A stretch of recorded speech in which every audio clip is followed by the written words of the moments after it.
What's going on? Roger Vandenbosch, Moldbreaker CEO and founder. I wanted to come on here and show you guys exactly the method on how to establish leads, put them in the CRM, and then be able to convert those leads into sales and make you guys some money. So without further ado, let's go ahead and jump right in. So first, we're going to start with, of course, it's the website. We're going to start with the niche. So your niche, your niche, whatever you want to call it, is going to be the type of businesses that you want to work with. Whether it's real estate, you're interested in restaurants.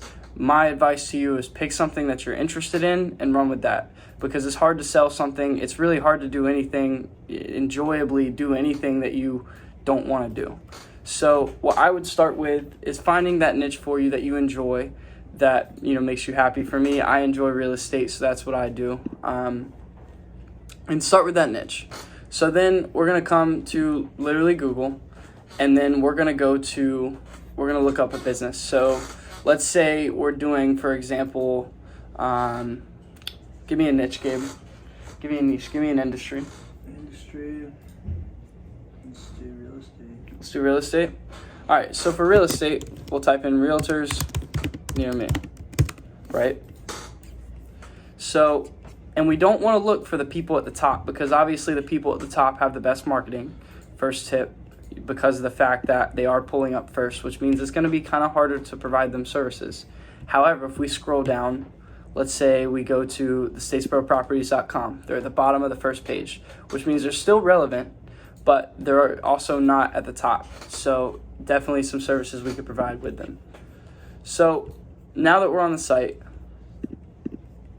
this is the home page. The first thing we're going to do is this Chrome extension called Facebook Pixel Helper. It's completely free. You can just add it to your computer for free. And you just come to this website right here. You just type in Facebook Pixel Helper Chrome, and it'll pull up. You come here. You come to this little jigsaw puzzle at the top where it says Facebook Pixel Helper. And this will tell us if they are running ads, if they have a pixel connected. You can see as of right there, they have their pixel ID. They have 3 pixels, which means they're running different types of campaigns on this site. So then we're going to go to what's called Facebook Ads Library, which is going to be the next site. And you're going to click all ads here. And then we're going to type in Statesboro Properties. That was the website that we went to. So we come to their page, and this will tell us the ad that they're running. So this right here, so they currently have an inactive ad. So that pixel that they have running right now is actually not converting anything, because their ad's been inactive since 2018, which means they're not running ads, which means their potential, that's information we're getting about them. So what we're going to do now with this first piece of information that we got, seeing that they do have a pixel set up, which means they have ran ads in the past, but they're currently not running ads.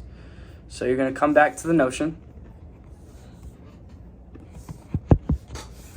and come to the sales CRM side. From here, you're going to click new. On new right here, you'll type in the business, Statesboro Properties. And account owner, whatever, since it's my lead, I'm going to put my name. Whoever brought the lead, whoever does this, you're going to put that there. For the status, we're going to put a lead right now. Company, obviously Statesboro Properties.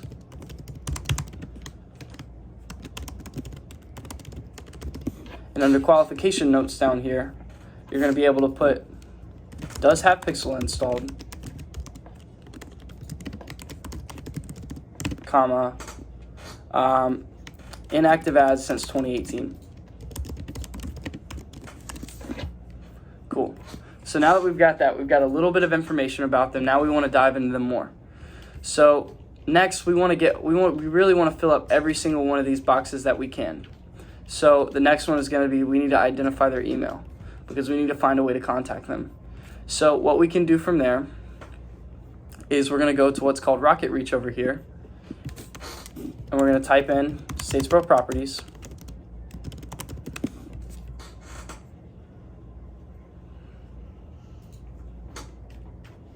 All right, and this is going to pull up right here. I'm going to take out, I had a filter on from a previous search. Then we're going to go, if you still can't find where the company is saying Statesboro Properties or Statesboro Real Estate, whatever their industry is, then you're going to go to company name and go to Statesboro Properties.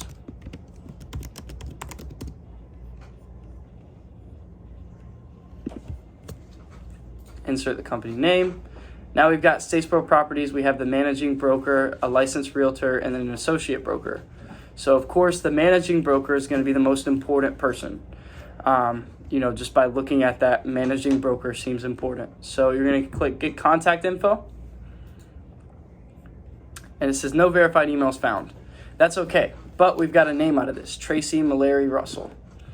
So we can copy this, then we'll go on LinkedIn.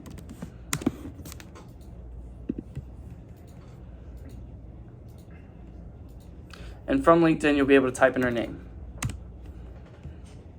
Associate broker, viewer profile.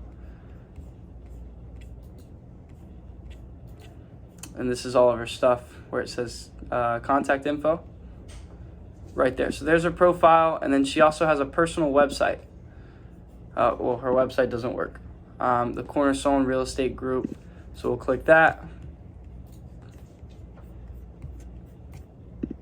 That link doesn't work either. So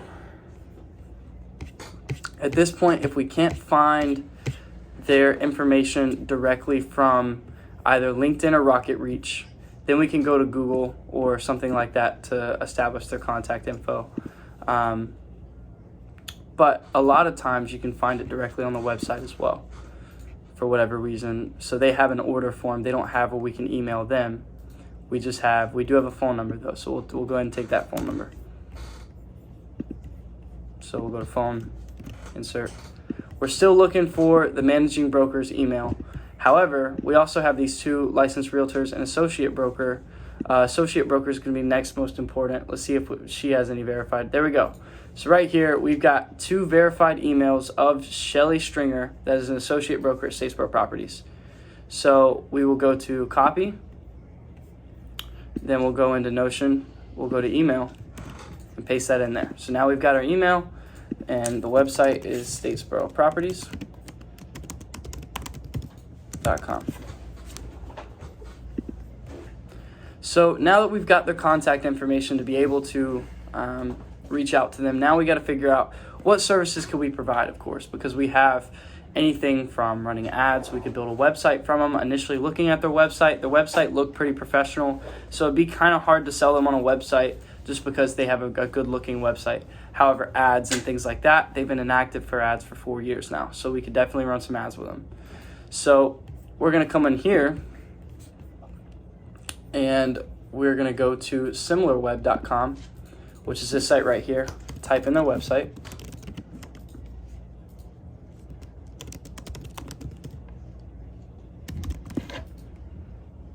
Statesboroproperties.com.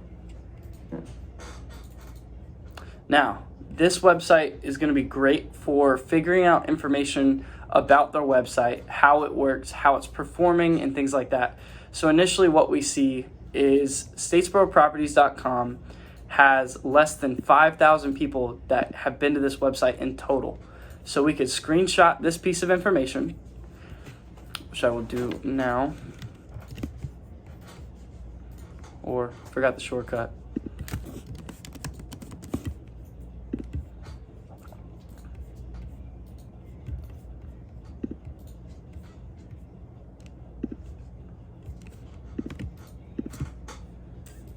Command Shift 4. Alright, so Command Shift 4. It's going to bring us to this. So we're able to come here and go Statesboro Properties. It's telling us their global rank, category rank, all that stuff, but they're not even listed because they don't have enough people on their site. So we screenshot that information. I'll get back to that in a second. As we scroll down, we can see similarly ranked sites, what sites are close to their sites and things like that. And we see they're not ranked very high. In the world, they're ranked 11 millionth. In the country, they're ranked 3 millionth. So they're really not that good of a site. We see they don't even have enough data to be able to show the geography tracking. There's not even enough data to show audience or anything like that, which means not a lot of people go to that website, which is good because now we can run ads and we can do SEO and things like that to boost the performance of their website. Next thing we can go to is going to be a site where we can website speed checker. There's tons of them out there. Website speed tests. First page is Pingdom. That's what I use 99% of the time. You just copy the website title, paste it in here.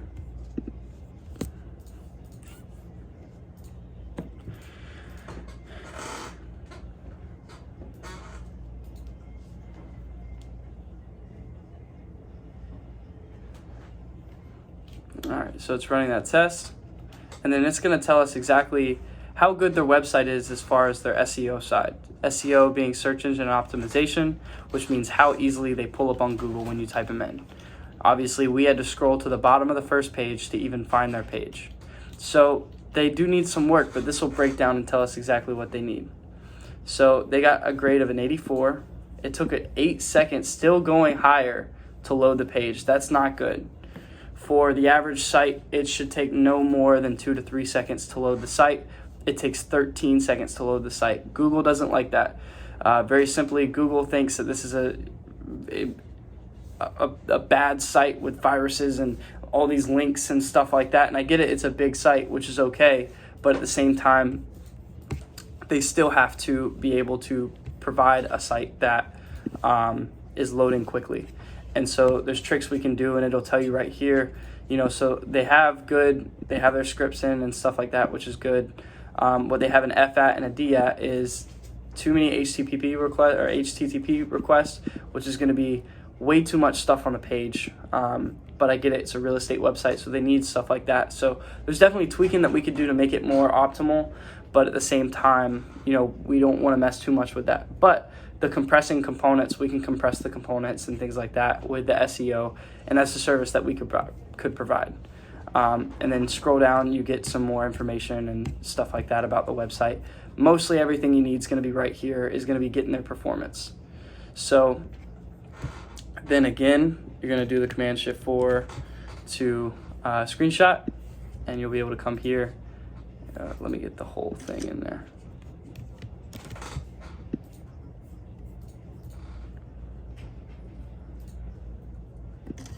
And this information, it will help us when we go to talk to them, because we can present them with all this research that we've done about their company. So by the time we actually talk to them, we know more about the company than they do.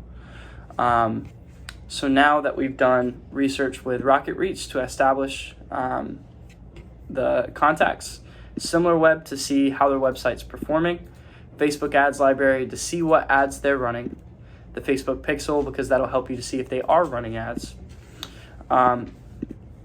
Now that we've got this info, and LinkedIn, and to check their speed test, now we'll come to MailChimp and we'll go to the audience, and I created a tag where I spelled website wrong, but I'll fix that.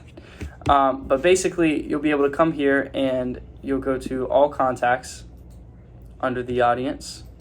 And right now we have 3 people because we just started this. But we're going to go to here where it says add contacts, add a subscriber. Then we're going to take their information that we just got over here. So email,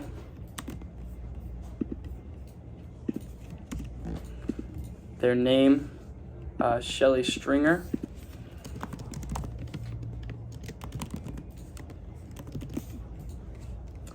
And then this person gave me permission, and then subscribe.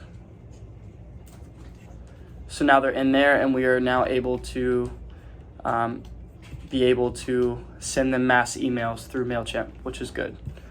So now in marketing, they say that there are 7 touch points to getting a sale. And within these 7 touch points, what I mean by a touch point is an interaction to where they've heard of us. So whether that's them coming to our website, seeing an ad from us, from a friend, getting a business card, whatever that case is, getting an email from us, a text message from us, one of their friends is doing marketing with us, one of their business partners does marketing with us, whatever it is, eventually to the point to where they can't get away from us. So establishing all of this information is really important, really vital to being able to market to them, because we have access to all of this different stuff. And eventually they're like, hey, all right, we got to give you guys a try, because obviously a good marketing company would blow you up, basically. You know, if they're a good marketing company, they should be in your face and things like that. So now that we're on the sales CRM, we'll go to the Statesboro Properties, the lead that we just did.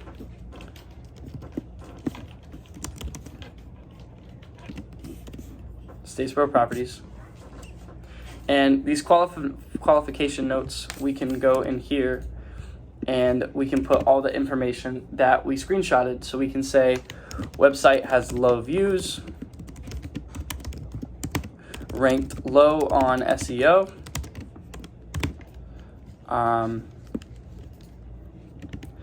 decent website,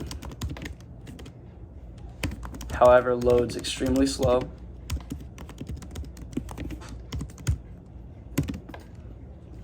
Then we can come, this says property right here. I'm going to go ahead and rename this to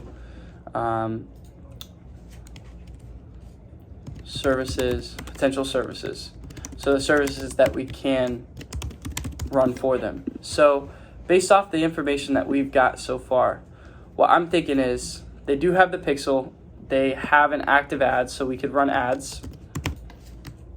We could do email and SMS, because you can always do email or SMS. Email and SMS marketing, which is always a great sell, and it's very rewarding for the customer as well. We could do website SEO,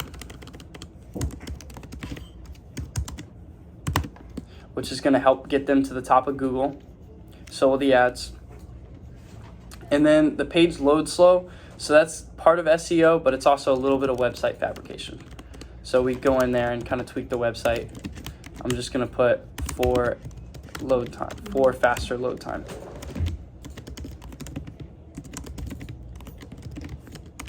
Cool. So now, these are all the services that we could offer them that I see that we have. Of course, we could do a sales funnel, things like that. However, in real estate, sales funnels are kind of wishy-washy. Typically, sales funnels are going to be more for if it's a business selling a specific product rather than a house. But you know, you never know. We might build a sales funnel for, you know, a real estate agent, and you know, might be our biggest sell. So of course, don't discredit it, you know, depending on the industry, but kind of use your head and, you know, use logic to be able to tell, okay, I think they need ads because they're not running ads.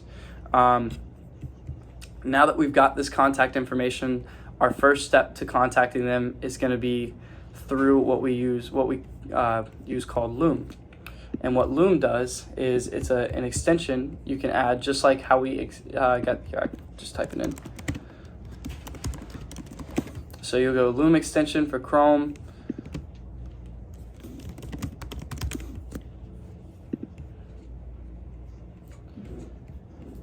And then it's going to take you here where it says record your first Loom.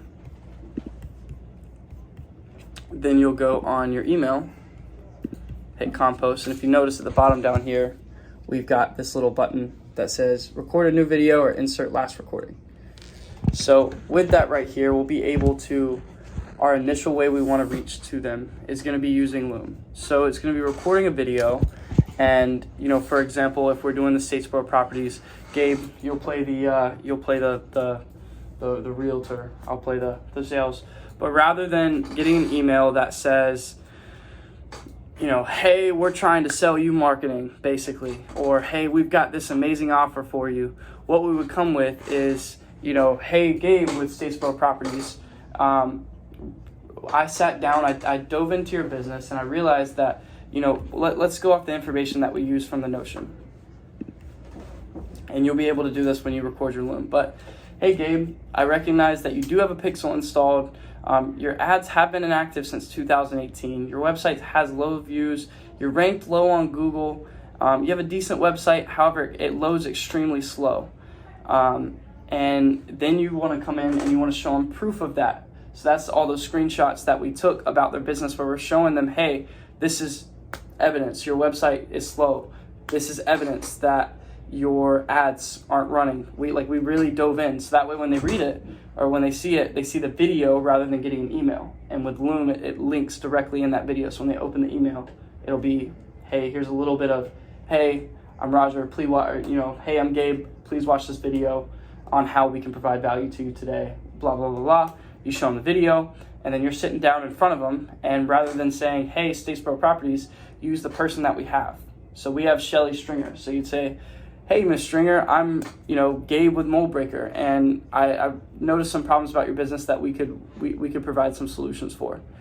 And, from there, if they don't answer, which is totally possible, you might have done all that work for nothing, but that's completely okay, because that's not the end of it. Just because we didn't get the sale on the first try, we still have 6 other touch points before we give up. And even then, we don't give up. So the next thing we're going to do is send them a brochure, so we can Google their address and send them a brochure from that.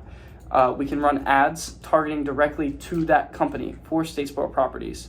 Putting a 1-mile fence around Statesboro Properties to where if you're a realtor, and I'll target the ads to where it's like, if you're a realtor and you work for Statesboro Properties, you will see this ad. And from that, we'll be able to utilize that stuff to become more relevant. We'll run into them eventually. And then at that point, finally, they're like, hey, you know what? Let's hop on a call. I'm interested. Or let's meet. Let's meet in person, whatever the case may be.